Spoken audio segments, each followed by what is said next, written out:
Welcome to the Plato Paradigm, a paradigm shift in reading Plato's dialogues. Episode 247, Lysis 220e to 221b. Menexenus makes no objection to Socrates' conclusion that friendship requires the bad in the thing to which all friendship leads. The earlier example Socrates gave was that of the son who had taken hemlock. It is only because of the hemlock, a bad thing apparently, that wine and the cup holding the wine are considered friendly to the son, because they contribute to removing the bad thing. When there is no hemlock in the son, the father will not value the wine or the cup holding the wine in the way that he does when there is hemlock in the son. We may find the argument ridiculous, but we should try to understand it. What we shouldn't want to do is to behave like Menexenus, who doesn't query this at all. He leaves it up to Socrates to do it, and here we start a new ridiculous argument which will challenge the idea that we need something bad in the thing which causes friendship. Poteron endego prostios e antokakon apolletai, ude penen etiestai, ude dipsen, ude allo udenton toiuton. E pene men estai, e anper anthropoitekait alla zoa umentoi blaberage. If the bad were destroyed by Zeus, I said, will there no longer be hunger or thirst or any other of such things?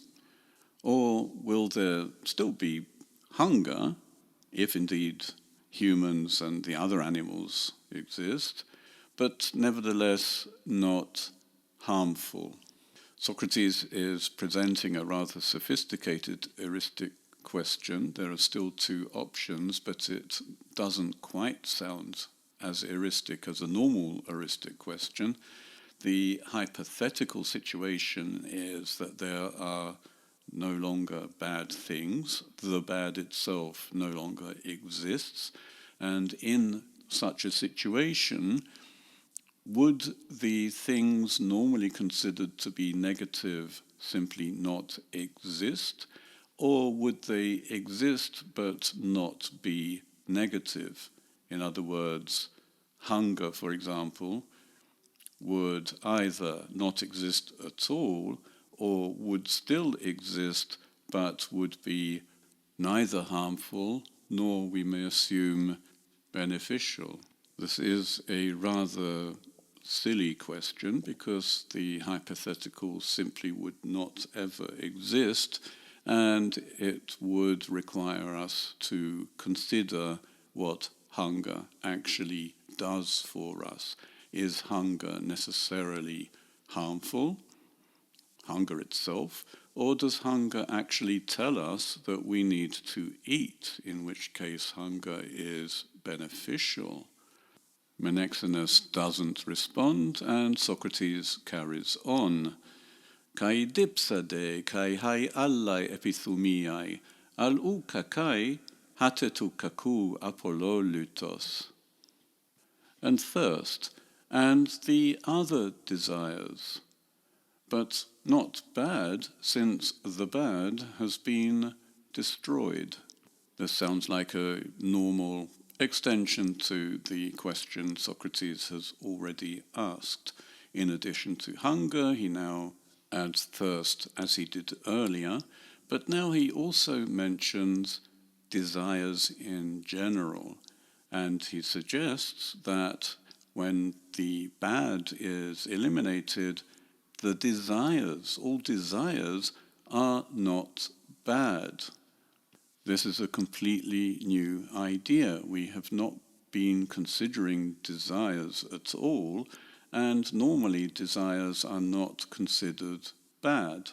The only way hunger, thirst, and other desires could be considered bad is in that they signify a lack, and the lack itself is a bad thing.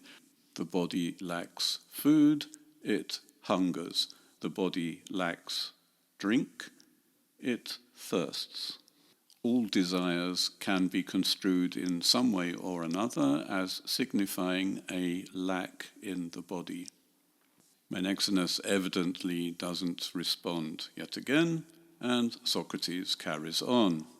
Egeloion to erotema, hotipotestai tote e me estai, tiscar oiden. Or is the question ridiculous? What on earth will be or won't be? For who knows?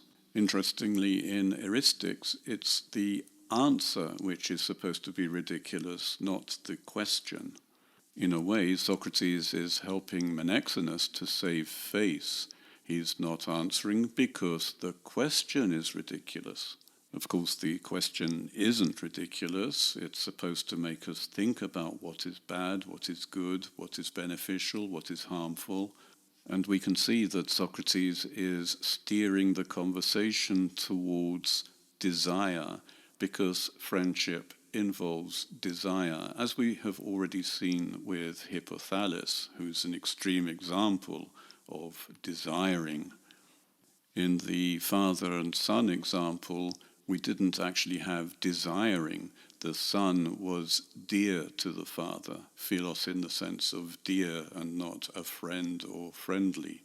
Socrates does rightly say that we wouldn't know if there were no bad, whether there would be no hunger at all, or whether hunger would exist but not be harmful. We simply don't know. Alun todegismen, hoti kai nun estin penonta blaptestai, estin decai ophelestai, egar panuge. But we do know this, that even now it is possible for someone hungering to be harmed and also to be benefited. Isn't that so? Absolutely. So Menexenus does answer when he's forced to answer. Socrates asks him directly, isn't that so?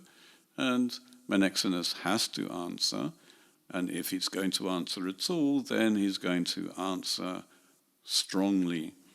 Absolutely, it makes sense. Someone who is hungering may be harmed. How would he be harmed? By dying from hunger. But how would he be benefited? From knowing that he has to eat and going to eat. So the activity itself is neither harmful nor beneficial. It's an indication of a situation which needs to be remedied. This is not what Socrates actually says. Uk un kai dipsonta kai ton allonton toiuton panton epithumunta estin eniote men ophelimos epithumen, eniote de blaberos, eniote de medetera. Sfodrage.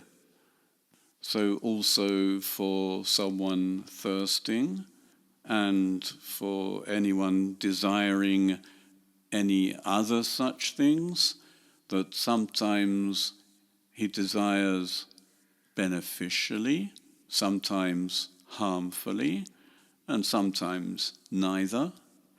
Very much so. Socrates has now framed the question so that the verb, which is really an indication of a situation, it was hungering, meaning that the body lacks food, and now he's giving the examples of being thirsty, which would mean the body lacks drink, and desiring in general, which means the body lacks whatever. This activity of desiring, which really means that the body simply is indicating a lack of something. Socrates is now framing as if it itself can be done beneficially or harmfully, or neither beneficially nor harmfully. Socrates only asks. Menexenus agrees, and this is the important point. Is Menexenus simply agreeing out of politeness, or does he really think that there are harmful desires, beneficial desires, and neutral desires? His answer is vehement, very much so, which indicates that he does think that this is the case. Uk un an apolue taita kaka, hage metun chaneon takaka, ti proseke tois kakois sunapolus thai. Uden. So if the bad things are destroyed, what happens not to be bad? What is appropriate to be destroyed with the bad things? Nothing. Esontai ara hai mete agathai mete kakai epithumiai kai ean apolle tai takaka? Finatai. So will there be the neither good nor bad desires, even if the bad things are destroyed? So it appears. We should ask, even if Menexenus doesn't, what happened to the good desires? Or are we to suppose that hunger and thirst are now only neutral? Just now they were either beneficial or harmful, and we've just removed the harmful, which in my way of thinking would leave the beneficial. And indeed, if we hunger and thirst, it's for our benefit. Hoi onte un estin epithumunta kai eronta tutu hu epithumei kai era me philen. Uke moigedoke. Is it possible then for someone desiring and lusting this whom he desires and lusts not to love? Philen.